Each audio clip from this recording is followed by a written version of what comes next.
Hi there once again, and welcome back to our course in ENSC106. Right now we are going to discuss the part 2 of the flexural members. And specifically, we are going to discuss the following topics. First, we'll discuss the prismatic beams, particularly the flexural stresses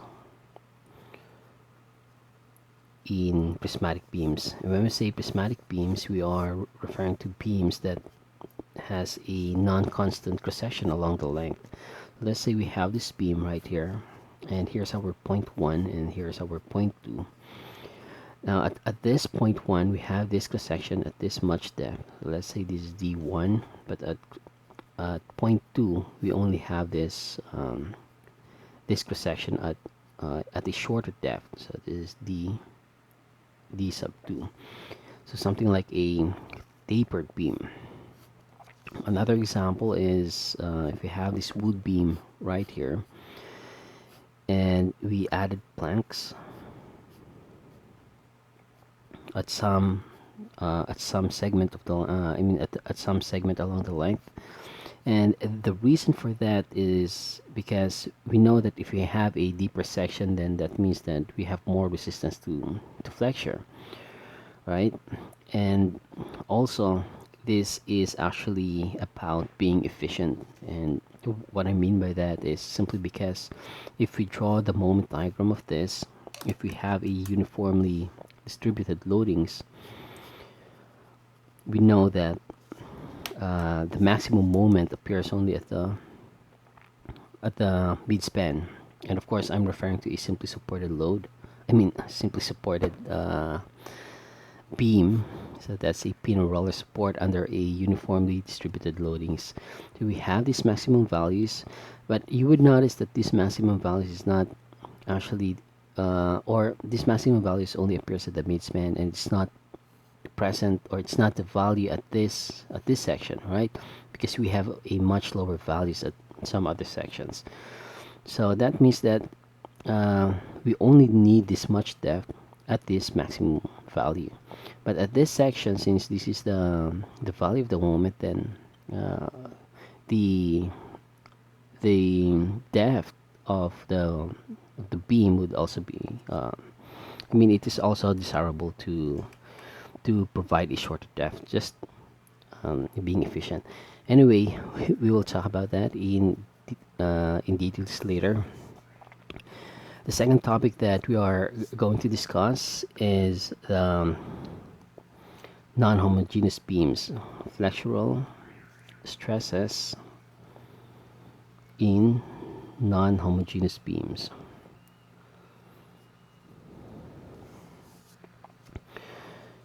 Okay, so flexural stress in non-homogeneous beams. And what this means when you say non-homogeneous beam is just simply a beam comprising of two or more than one material. More than one material at the cross-section. Okay, so that means that if we have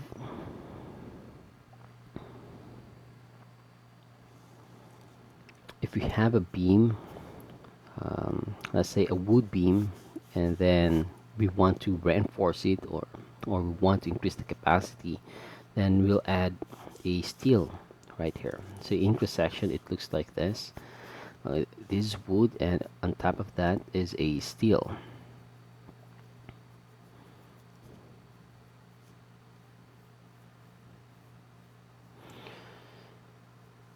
Okay, so this is wood, and on top of that is steel, and we know that steel is much stronger than the wood. So imagine that if we are going to increase the capacity of the wood, we can actually increase the capacity by increasing the depth, right? So if we just increase the depth, then of course it's in some situations we'll have constraints regarding depth, so we only need a we only need a specified value for the depth. So so increasing or providing a steel would be a best option for the design. So if we have a if we have a non-homogeneous beams, then of course the flexural stresses equations would be or should be modified.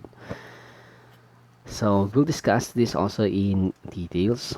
And another one, lastly, for this part 2 of the flexural members, we will discuss the shear stresses in beams. And we know that when a beam is loaded, let's say we have a simply supported beam, and this is a pin and roller support. Right here we have loads. Now if we cut a section, we know that at that section there exists a moment, right? There exists a moment and a shear. So in the previous topic that we have, or topics prior to this, shear stresses in beams, we only considered the flexural stresses given by this equation. Sigma bending is just mc all over I, or sometimes my all over I. But right here in this topic, shear stresses in beams, we are going to consider the stresses produced by these shear loads, by these internal shear loads. Okay, so now to start, let's start with this prismatic beams, flexural stresses in prismatic beams. Let's go to our lecture handouts, and in figure 7-2, there's a picture of a steel girder right here. Here's a series of steel girders that's resting on this reinforced concrete beam that's prismatic or tapered. So this structure is actually during the construction, or I think this is during construction of a skyway along the expressway. Okay, so steel girders, and on top of that steel girders will be the pavement. Okay, so the loads from the pavement will be transferred to the girder, and the girder will be, the loads from the girders will be transferred to this beam. So you see that this beam is actually tapered. Okay, unless there is other approach, or another method for analyzing this, that's maybe considering this as a frame. So it's a uh, one one construction, or I think the precise term is if this is considered as a one member, like a frame. So I'm not sure about that, but if this is a beam, and then this beam is a separate member from the pier or a column. Okay, so this beam would be a prismatic beam. Okay, and the reason again for making a prismatic sections is just simply because of economy. And as I've said, like for example, we have this simply supported beam, and this beam is under uniformly distributed loads. Then we know that the shear or the bending moment would look something like this, right? This is the moment diagram, and right here's our M max, and you see that the maximum moment only occurs at the at the mid span. Okay, another example is a cantilevered beam, and for a cantilevered beam, let's see, we have this loading right here, a point load. Then I think the moment diagram looks something like this. Okay, so we have a maximum moment right here, although it's a negative moment.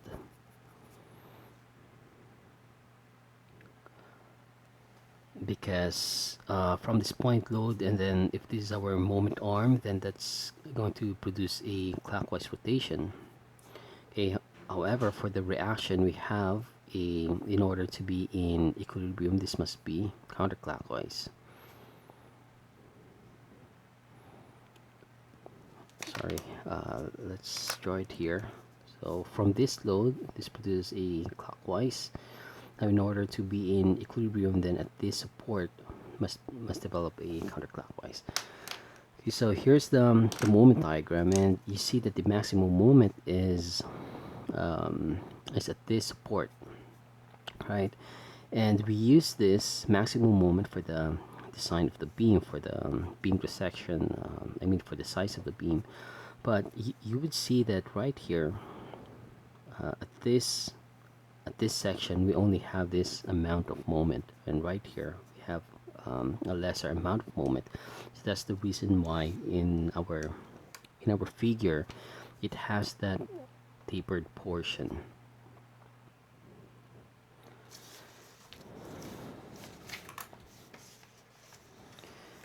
Okay, so I guess let's do a sample problem regarding this prismatic beams, and there's not much changes in the flexural stress equations because it's just the same.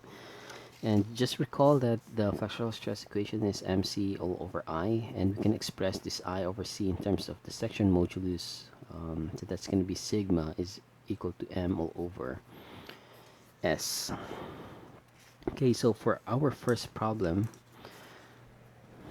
we'll solve this, and this one is taken from the textbook by Beer and Johnston, and it says here two steel plates, each 16 mm thick, are welded as shown to a W-shaped 690 by 125 beam to reinforce it.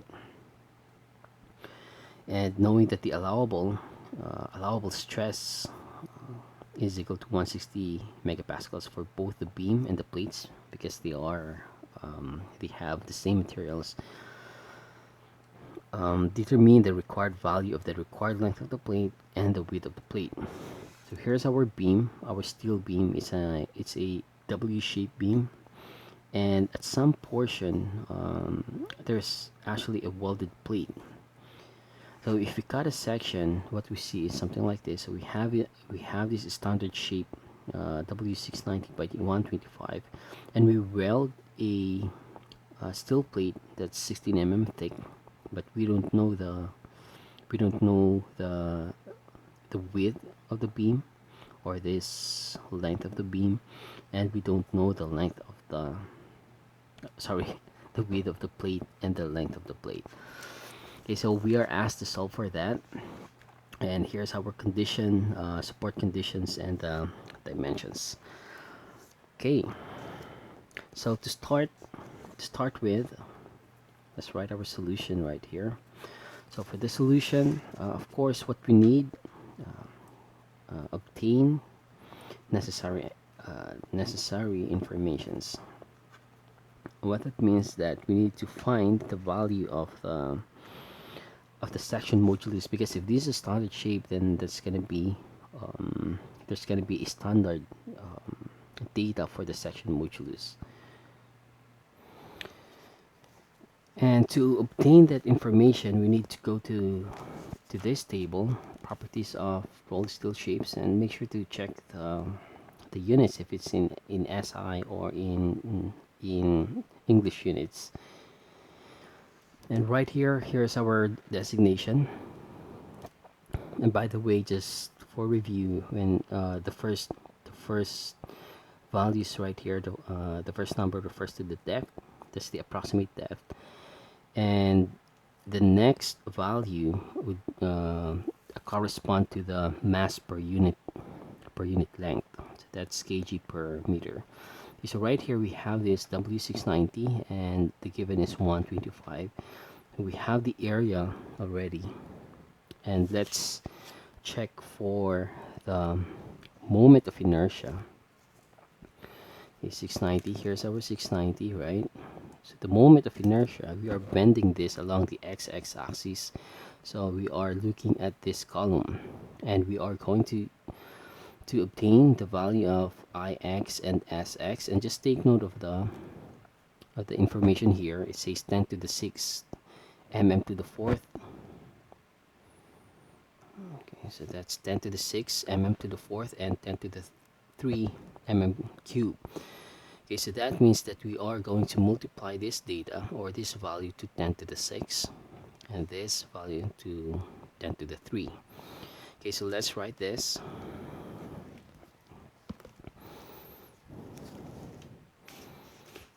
Okay, Ix.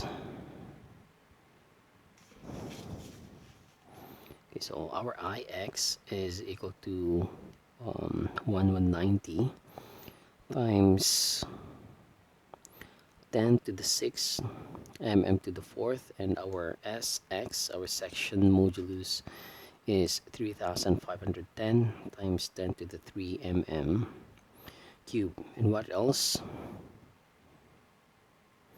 And we also need the depth of the of this I-beam, because later on, since this is we call this previously as composite shapes, right? Because we have this I shape and additional rectangular shapes here, so we need this depth right here, and it's also found in the table, and the value is 678.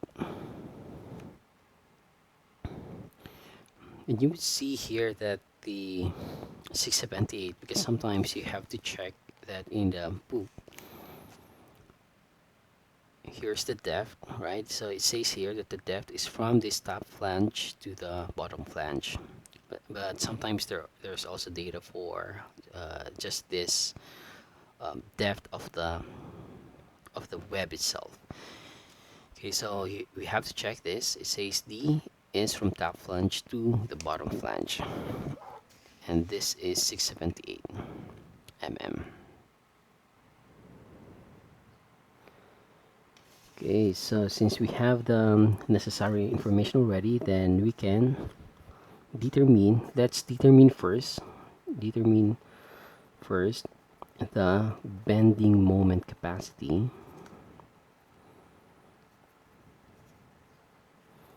of the W-shaped beam, because we have the moment, oh sorry, not the moment, we have this allowable stress, and we have the section modulus, then we can find the moment capacity. Okay, so when we talk about design, just delineate the we have the capacity. Like for example, we have this beam right here. So this beam at a given cross section, it has a capacity, right? And let's say we are talking about the moment capacity, so how much moment can it take? But of course there's another moment here, but this moment is from the load side. So how much moment can we put into this I-beam, so that this I-beam will not fail, right? So if this load is greater than the capacity, then this I-beam fails. So that's why in typical designs we want our load to be less than the capacity, or the capacity should be greater than the load side. Okay, so for now we are computing this moment capacity, and later on we'll be computing some moments on the load side. So here it is. We know that the equation for the flexural stress is m all over s, and this m is the capacity, and the s we are referring to is the s of the W shape, right? So we have this value and this s, so we can solve for m capacity, and it's 160 megapascals. 8 times 3510 times 10 to the 3 mm cube, and this is equal to 561.6 kilonewton meters. Okay, so that's our capacity. Okay, next is determine the moment on the load side. Okay, load side at segment Okay, so we are going to determine the moment from point A to point C. Segment A to C.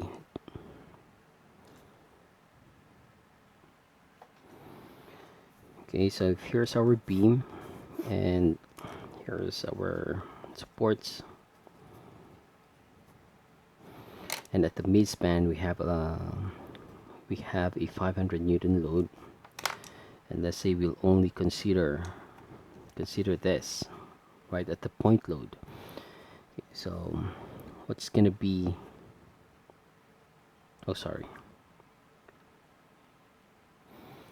not at the point load, but rather from this anywhere from A to C. So sorry about that. Okay, so here's our cut section, and of course if we make a cut, then we are going to draw the shear, or we are going to expose the shear in the moment.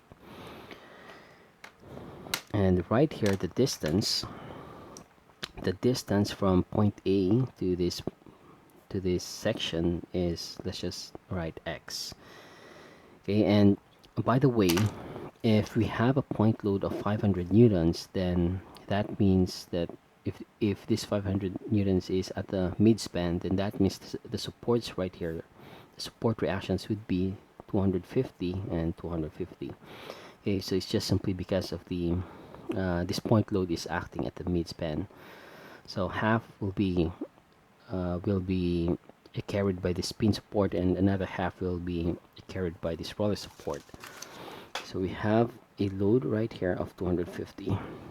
So with that, then actually if we draw the shear and moment diagram, what we see is something like this. We have a shear of 250, and then goes like this. And for the moment diagram, it's going to be something like this. So the moment is just the area under the shear diagram, and this value right here, this is just 1000 kilonewton meter, because this is 250 times this length. This is 4 meters, right? So 250 times 4, that's going to be 1000 meters.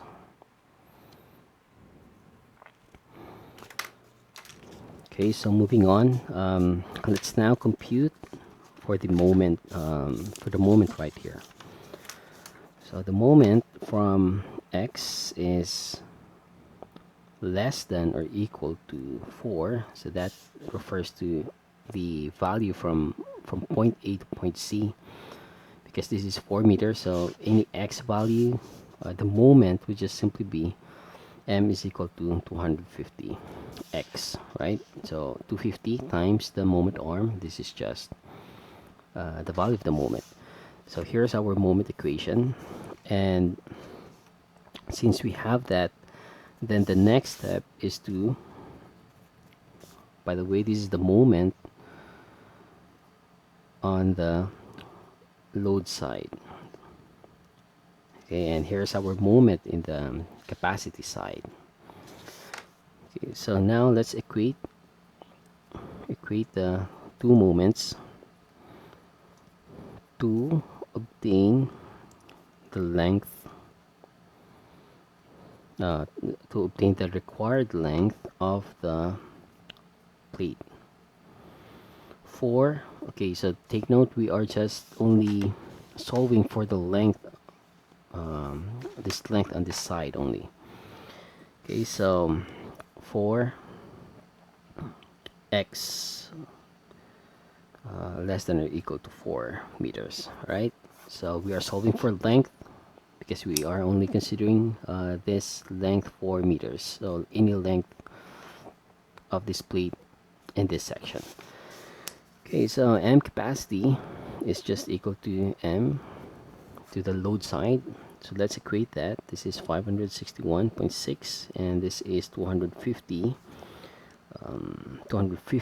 x, right? So x is 2.561.6 divided by 250. This is 2.246 meters. Okay, and therefore what this means, this x, this length from the midpoint to right here, this is 2.246.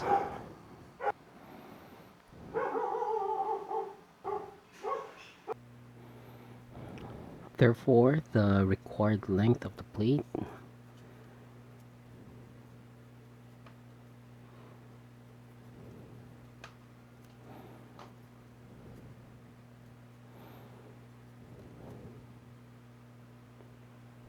is, okay, so L is equal to the total length of 8 meters. So 8 meters minus the the computed length 2.246, but since this is just only half, then we need to multiply that to 2.246, and this is equal to 3.51 meters. Okay, so now let's solve for the required width of the plate. Okay, solving now for the required length, sorry, it's required width of the plate.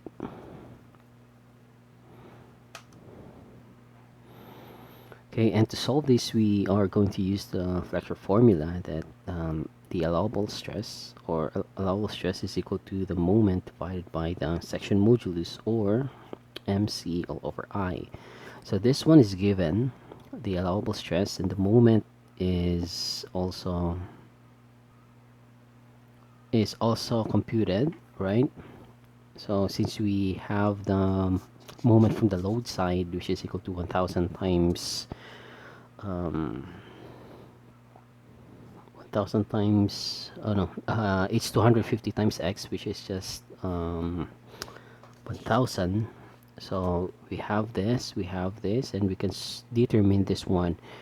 And right here, for the total moment of inertia of the section, we can actually obtain the value of the width from this parameter. Okay, so with that, let's solve for the moment of inertia, and we need to draw first the cross section.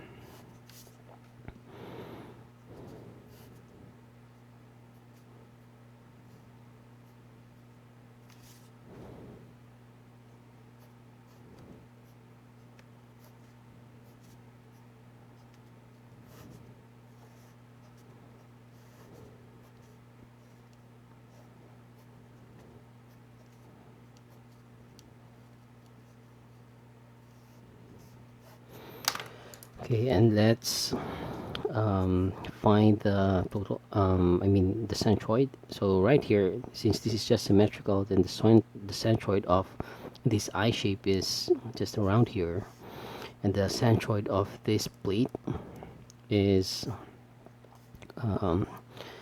just simply the thickness divided by 2. Okay, so our distance, our depth, this is obtained from the table, and this is 678, right? And the thickness right here, this is 16 mm. That's already given. So here's our neutral axis. So the distance from the neutral axis to the centroid, to this centroid, let's just say this is y bar, right?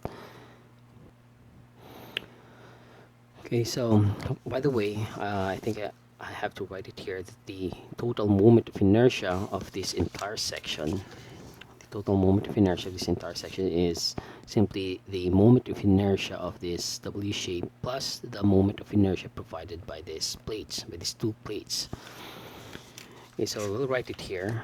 That's the I of the W shapes plus the I of the plates. However, since there are two plates, then and plus it's symmetrical, then you can just write it's 2 times the moment of inertia of the plate.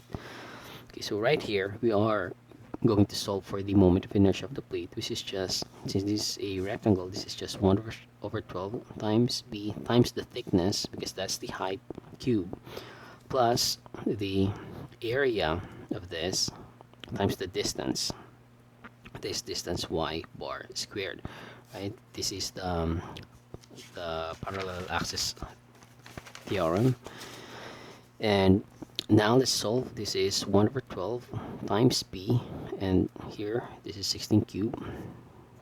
Okay, plus the area is 16 times, right, so let's label this as b, and that's what we are going to solve. Okay, so plus 16b times the area, sorry, that's the distance from the neutral axis to the centroid. This is 347, okay, squared. And what you'll get here is actually something like this. Okay, b. Okay, so that's our